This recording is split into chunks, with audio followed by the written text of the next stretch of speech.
때에 이름조차도 묻혀버리는 그런 결과가 나오는 것이죠.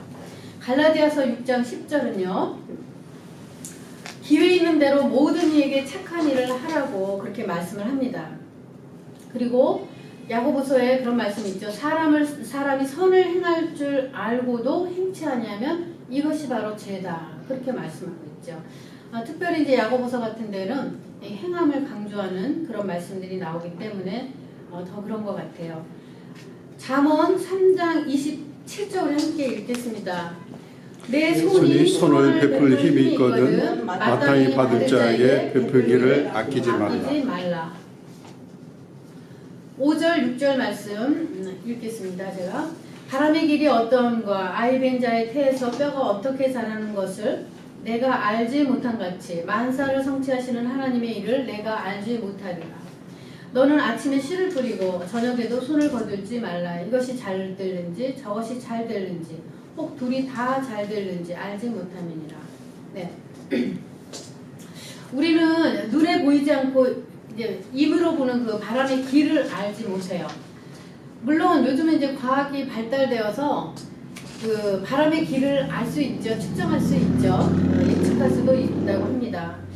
그런데 이 바람의 길처럼 우리가 잘 보이지 않고 보지 못하고 알지 못하는 바람의 길처럼 우리는 해 위에 있는 하나님의 길, 하늘의 길, 그 길이 어떤 방향으로 열려 있는지 전혀 알지 못하는 그런 무지한 인간들이죠. 그래서 하나님이 행하시는 일을 그래서 우리는 다 알 수가 없는 것입니다. 때때로 이제 자연재해로 인해서 큰 피해를 입기도 되죠. 그리고 또 한 가지, 이 생명의 시작과 성장의 신비를 우리는 다 알지 못합니다. 이것은 이 생명이라는 것 자체가 하나님께 속한 것이기 때문에 그렇다고 하는 것이죠. 예, 우리는 만사를 성취하시는 하나님의 계획과 그분의 행사를 인간의 지식과 지혜로 다 알지 못합니다. 계속해서 전도서를 통해서 이 말씀이 반복되어 나왔습니다. 예, 이와 관련해서 전도자는 모든 일이 인간의 통제를 벗어나 있음을 이 자연현상과 그리고 농업에 연관시켜서 지금 묘사하고 있습니다. 예, 그런데요, 기후 조건만 기다리는 농부가 이익을 얻지 못합니다. 왜 그렇습니까? 뿌리지 않으니까, 씨를 뿌리지 않으니까 그런 것이죠. 예, 씨가 날아갈 것을 염려하는 이들은 파종을 못해요. 그리고 비가 올 것, 너무 많은 폭우가 쏟아질 것을 염려하면 추수를 하지 못합니다. 그렇게 설명하고 있어요. 이 비유를 통해서요, 전도자가 하고자 하는 그 권면은 뭐냐면, 비록 하나님께서 하시는 일이 그 이유와 방법을 우리가 다 할 수 없는 그런 우리는 무지한 인간들이지만은 내게 하나님이 주신 오늘 한 날의 시간 그리고 기회, 일 이런 것들을 부지런하게 잘 선용하라고 하는 그런 말씀인 것이죠. 예, 인간이 하는 수고의 결과가 어떠할지 불확실해요. 그렇지만 희망을 가지고 씨를 뿌리는 일을 게을리 하지 않아야 합니다. 예, 그 이유가 무엇일까요? 하나님이 씨를 뿌리시고 우리가 거두는 것이 아니잖아요. 그렇죠? 우리가 씨 뿌리는 수고를 하는 것을 통해서 하나님이 거두시기 때문에 우리는 어느 것이 잘 되는지 알지 못하지만 부지런히 열심히 씨를 뿌리는 자로 그렇게 살아야 하는 것이죠. 우리의 삶을 가꿔야 하는 것입니다. 예, 고린도전서 3장 7절에 이런 말씀이 있습니다. 심는 이나 물주는 이는 아무것도 아니로되 오직 자라게 하시는 이는 하나님뿐이니라. 열심히 우리가 복음의 씨앗도 뿌리고 구제의 씨앗도 뿌리고 이렇게 해야 되는 이유는 그것이 열매 맺게 하시고 또 자라게 하신 것, 그 하나님의 손길을 우리가 믿기 때문이에요. 그러므로 우리는 때를 얻든지 못 얻든지 또 기회가 있는 대로 힘이 있는 대로 선을 행하고 부지런히 수고하면서 이 열매 맺게 하시는 하나님의 은혜를 구하는 그런 삶을 살아야 합니다. 7절에서 8절 말씀 함께 읽어볼까요? 빛은 실로 아름다운 것이다. 눈으로 흐르는 것이 즐거운 일이로다. 사람이 여러 해를 살면 항상 즐거워할지로다. 그러나 캄캄한 날이 많으리니 그날을 생각할지로다. 장래일은 다 헛되도다. 네, 여기 이제 아름답다. 빛은 실로 아름다운 것이라 그런 말씀이 나오는데 아름답다의 원어는 마소크라는 단어인데요. 이것은 즐겁다는 뜻이에요. 우리가 아마 빛과 어둠을 대조하는 그 말씀을 여러 번 보았을 것입니다. 어떤 곳에서는 빛과 어둠을 지혜와 우매로 그렇게 표현하기도 하고요. 빛과 어둠을 삶과 생명과 죽음으로 그렇게 서로 대조적인 표현으로 쓰기도 합니다. 여기에서 이 아름답다는 것은 특별히 즐겁다 그런 뜻인데요. 즐겁다 우리 언제 한번 들어봤습니다. 누린다 그런 말하고 같다 그랬죠. 예, 토브라는 그 원어인데요. 이것은 좋다 그런 뜻이에요. 예, 아름다운 태양빛으로 인해서 만물의 형상과 색깔이 다 드러나게 되잖아요. 예, 그래서 이 빛은 그래서 참 좋은 것이다 그런 말씀이죠. 사람이 한낮에 그 불타는 태양을 직접 쳐다볼 수는 없어요. 그런데 우리가 일출이나 일몰의 아름다운 태양을 볼 수는 있죠. 그것을 보면서 굉장히 감격하고 기뻐하고 그럴 수 있습니다. 예, 전도자는 빛을 보고 산다는 것이 즐거운 일이라고 이렇게 표현을 하는데요. 이는 빛을 보며 사는 현재의 인생을 즐기라고 하는 의미와 같은 것이죠. 예. 다른 한편 그는 인생의 어두운 날들이 많을 것이다. 그것을 기억하라. 이렇게 말씀을 합니다. 빛은 기쁘고 즐거운 시간을 상징하고요. 어두움은 슬프고 고통스러운 시간을 상징하죠. 그렇지만 캄캄한 날, 또 어두운 날, 이런 날은요. 또 다른 의미로 노년의 삶 또는 죽음을 의미하는 것이기도 해요. 그래서 빛과 해를 본다는 것은 젊은 청년의 때를 비유하는 말이고요. 깜깜하고 어두운 날, 이것은 노년의 삶, 죽음 이런 것들을 의미하는 것이기도 합니다. 네. 다시 말하면 이제 즐겁게 사는 인생 가운데서 우리가 고통의 날도 많이 있음을 기억하라는 뜻이기도 하고요. 또 다른 면으로 해석을 한다면 청년과 노년 모두에게 주는 어떤 중요한 과제를 말씀하고 있는데 그것이 뭐냐면 인생을 충분히 즐겨라 그런 말씀이에요. 우리 계속 나왔습니다. 인생을 즐겨라 그런 말씀으로 이렇게 계속 우리가 이 전도자의 권고를 들었죠. 그렇지만 인생을 충분히 즐기되 그러나 곧 이어서 나이가 들고 또 죽음이 온다는 사실을 기억하라. 이것은 뭐냐면 우리가 인생을 아무리 충만한 그 기쁨 가운데서 산다고 할지라도 우리가 잊지 말아야 될 것이 하나 있는데 우리는 언젠가는 영원한 세상 하나님의 나라 그분의 나라에 들어갈 수밖에 없는 그런 유한한 인생을 살고 있는 존재라고 하는 것을 반드시 기억해야 돼요. 그래서 젊음을 과대평가할 것도 아니고요.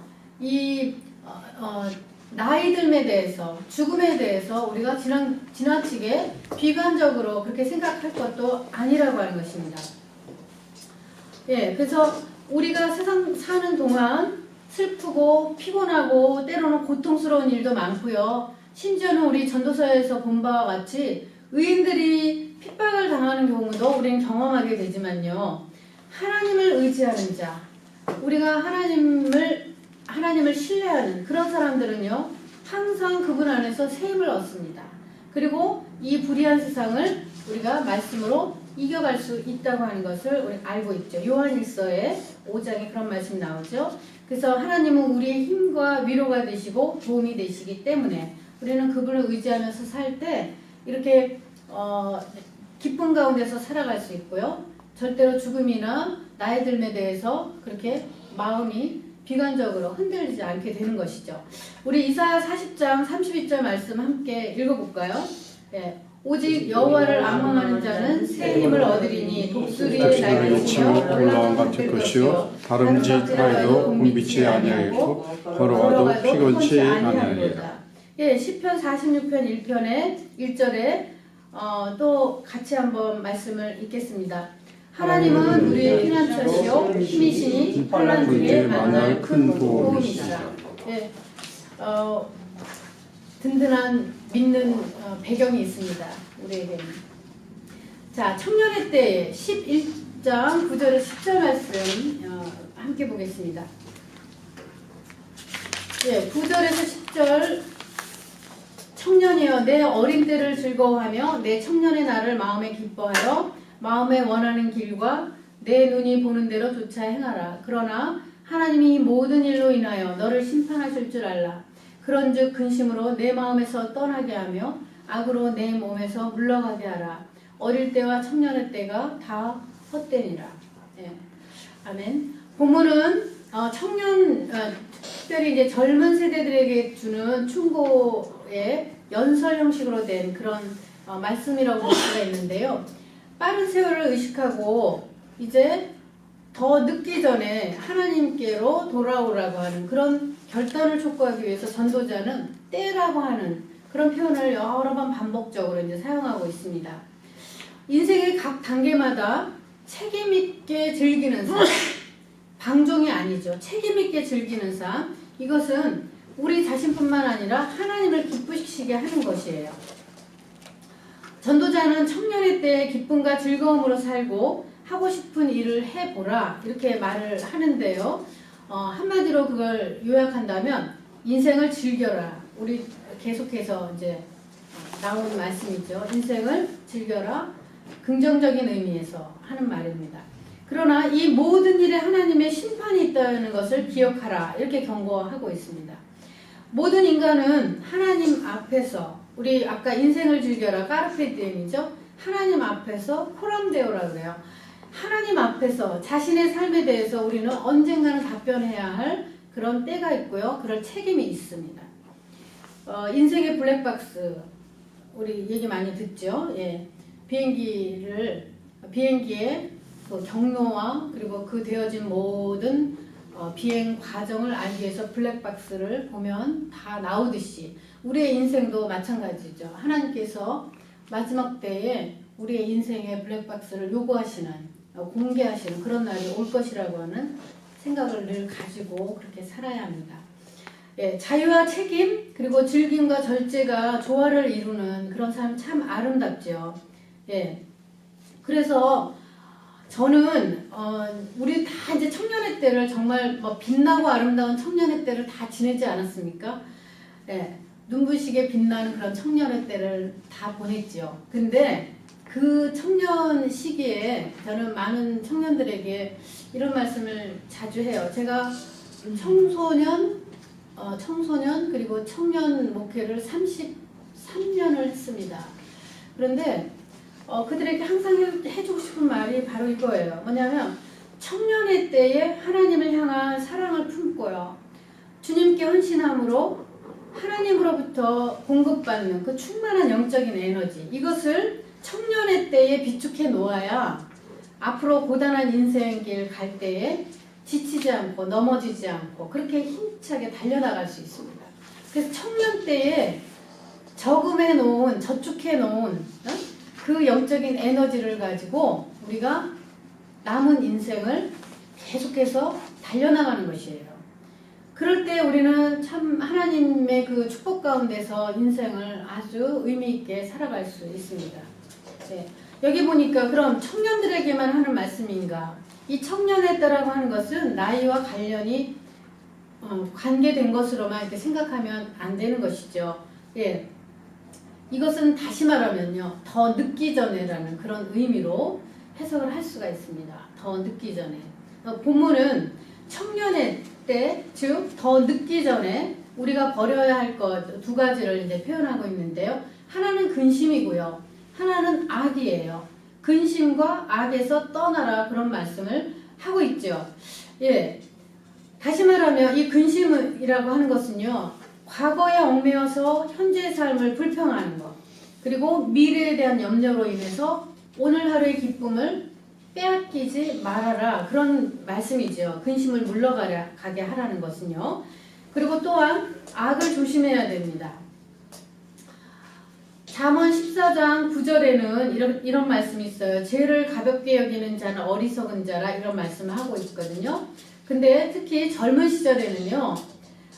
굉장히 외형적으로 아름답고 건강한 육체를 가지고 있습니다. 그렇기 때문에 이 아름답고 건강한 육체로 지을 수 있는 죄에 쉽게 빠질 수가 있어요. 그것이 죄가 되고 또 방종함이 하나님 보시기에 기뻐하지 않는 그런 죄가 될 수 있는 것이죠. 그래서 젊은 시절뿐만 아니라 우리가 육체로 지을 수 있는 그리고 마음으로 지을 수 있는 그 악으로부터 떠나기 위해서 어떤 방법으로 그리고 어떤 모습으로 우리가 살아야 할까 하는 것이에요. 여기 보니까 근심과 악의 뿌리를 뽑을 수 있는 해결 방법 제가 적어봤는데요. 내가 할 수 없는 일에 대해 염려하기보다는 하나님을 신뢰하는 그 믿음의 수위를 우리가 점점 높여가야 할 필요가 있습니다. 특별히요, 습관적인 염려를 경계해야 돼요. 우리 마태복음 6장에 그 말씀이 나오죠. 무엇을 먹을까, 무엇을 입을까 늘 걱정하는 거. 그리고 무엇을 가지고 있어도 없는 것처럼 늘 걱정하면서 내일 일을 걱정하고 먹고 살 것을 걱정하고 하나님이 주신 것으로 만족하지 못하고 이렇게 살아가는 그 태도가 바로 습관적인 근심이에요. 그런데 하나님께서 뭐라고 하십니까? 너희는 내일 일을 염려하지 말라 하시고요. 먹고 마시는 것을 염려하지 말라. 먼저 그의 나라와 의를 구하면 그 모든 것을 더하신다. 그 말씀을 하나님이 우리에게 약속으로 주셨죠. 예. 그리고 시편 기자는요, 이 세상을 살아가면서 우리가 무엇을 바라보아야 하는지에 대해서 해답을 줍니다. 문제를 바라보지 말고 주님을 바라보라, 그런 말씀인데요. 시편 23편 4절 한번 같이 읽어볼까요? 여기 맨 마지막에 나와 있습니다. 내가 사망의 음침한 골짜기로 다닐지라도 해를 두려워하지 않을 것은 주께서 나와 함께 하시니라. 주의 지팡이와 막대기가 나를 안위하시나이다. 네, 우리가 문제를 바라보는 게 아니라 이 시편 기자는 사망의 음침한 골짜기로 다닐 때에도 두려워하지 않는 것, 그것은 무엇입니까? 주의 지팡이와 막대기가 나를 보호하시는 그 주님을 바라보기 때문에 두렵지 않다고 그렇게 말했어요. 우리가 살면서 얼마나 두려울 때가 많이 있겠습니까? 근심할 때가 많이 있죠. 그때마다 우리를 보호하시는, 우리를 지키시고 우리를 사랑하시는 그 주님의 막대기와 지팡이를 늘 마음에 기억할 수 있기를 바라요. 네. 그리고요, 세상을 살아가면서 근심과 악을 없게 하는 적극적인 방법, 그것은 뭐냐면 여러분, 우리에게 하나님이 주신 소명이 있습니다. 누구에게나 사명이 있어요. 하나님 우리에게 주신 꿈과 사명이 있는데 이것을 매 순간 확인하는 것이 우리가 근심하지 않고 악을 떠나게 하는 그런 가장 적극적인 방법입니다. 더 크고 가치 있는 일에 관심을 가지잖아요. 그러면 상대적으로 세상적인 근심, 이것은 그런 근심을 할 수 있는 마음의 공간이 점점 작아져요. 그래서 근심이 없어지게 됩니다. 그런데 우리는 하루 종일 염려만 하지 그 염려하는 마음의 공간에 정말 더 가치 있는 일, 그것에 대한 관심으로 그 생각들을 바꾸지 않는 경우가 많은데요. 더 크고 정말 하나님이 가치 있다고 우리에게 맡겨주신 그 소명을 매일매일 확인하면서 살면 한날의 근심이 들어가 차 앉을 마음의 공간이 없어져요. 그래서 근심으로부터 떠날 수 있게 됩니다. 저는 오래전에 읽었던 건데요. 그 중국의 워치만 리라고 복음 전파 사역이 아주 유명한 분이고 저술활동을 참 많이 하는 그런 분인데요. 이분이 했던 그 간증이에요. 이게 그걸 한번 읽어본 적이 있었습니다. 이분이 대학 시절에 굉장히 몸이 많이 아팠다 그래요. 그래서 그 문제를 놓고 하나님 앞에 기도하고 그렇게 이제 그러면서 그 대학생 때 토요일만 되면 외딴 섬에 배를 타고 가서 이렇게 복음을 전하고 했다고 하는데요. 어느 날 꿈속에서 그 워치맨리가 큰 암초, 해초들이 바다 밑에 막 잔뜩 이렇게 있는데 거기를 배를 타고 지나가는데 조금 가면은 해초에 걸리고 장애물에 계속 걸리니까 하나님 앞에 기도했답니다. 하나님, 저 장애물들을 좀 치워주십시오. 내가 빨리 지나갈 수 있게. 기도했대요. 그랬더니 하나님께서 그 꿈속에 워치맨님에게 그렇게 물어보시는 거예요. 내가 저 장애물을 없애주랴, 아니면 이 물의 수위를 높여주랴, 그렇게 하나님이 물어보시더래요. 그래서 네, 하나님, 제 물의 수위를 높여주세요. 그랬더니 하나님께서 그렇게 하셨는데 물의 수위가 올라가니까 어떻게 됩니까? 그 많은 숱한 암초들이 다 바다 밑에 있게 되죠. 그래서 그 위를 아무 장애물 거치지 않고 달려갈 수 있었다. 그런 간증을 이분이 쓴 것을 보았어요. 세상에 암초들이 얼마나 많아요. 그렇죠? 장애물이 많습니다. 근심이 많죠. 악도 많습니다. 그러나 우리가 영적인 믿음의 수위가 올라가면요. 그 모든 것들이 그 아래로 잠기게 돼요. 결국은 우리를 걸려 넘어지게 하는 그 어떤 장애물도 되지 않는다고 하는 것이죠. 그래서 가장 중요한 그 해결 방법은 근심과 악을 떠나는 가장 좋은 해결 방법은 뭐냐면 하나님이 주신 사명과 비전을 이렇게 우리가 늘 품고 사는 것이에요. 그리고 우리의 영적인 수위를 점점 높여가잖아요. 그러면 그 근심과 악과 세상의 모든 불의와 이런 것들이 아무런 장애가 되지 않는다고 하는 것이죠. 네. 청년의 때 창조자를 기억하라.